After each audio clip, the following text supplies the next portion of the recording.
270 zeptossegundos. Você sabe o que isso quer dizer? Que bom, porque eu também não. Hoje a gente vai discutir uma das mais novas descobertas científicas que pode mudar como a gente enxerga a nossa ciência. Vamos lá?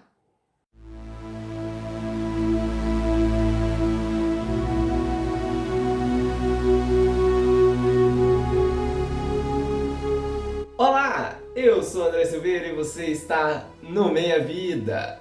Bem-vindo a mais um vídeo dessa semana, certo? Hoje nós vamos falar da descoberta científica do menor tempo já medido por uma comunidade científica, certo? 270 zeptossegundos. O que isso quer dizer para a gente? E o que isso impacta na nossa ciência? Mas primeiro, devemos começar do começo, certo? Como começou a nossa medida de tempo? Da onde a gente começou? Da onde a gente veio, certo? Tudo começou na Babilônia há 4.000 anos atrás, há 2.000 antes de Cristo, com a construção do relógio solar, certo? O relógio solar era um dispositivo que servia para medir as horas ou o passar do tempo com relação ao arco do Sol, certo? Eu estou colocando a imagem aí na tela para vocês. E vocês podem me dizer que é um dispositivo que não tem movimento, que não tem nada, só um negocinho ali que usa o movimento do próprio Sol para dizer quanto tempo passou, certo? O que já era uma invenção muito legal, né? O relógio do Sol em si já é uma coisa muito interessante de se observar. A gente passou então a medir as horas, né? Depois de muito tempo, a medir as horas com um relógio feito com engrenagens e, né? O relógio de pêndulo foi patenteado por um holandês chamado Christian Huygens em 1656. Ele então usava o movimento que o pêndulo tinha para marcar a passagem do tempo. E essa foi um grande avanço na medida precisa do tempo para a humanidade. A próxima iteração, o próximo melhoramento do nosso relógio que eu vou tratar aqui é o relógio de cristal. Qual é o relógio de cristal? Então, que nem eu estava falando, o próximo relógio na nossa mudança, na nossa magnificação da precisão do tempo, seria o relógio de quartzo. E o relógio de quartzo ele funciona com um cristal piezoelétrico.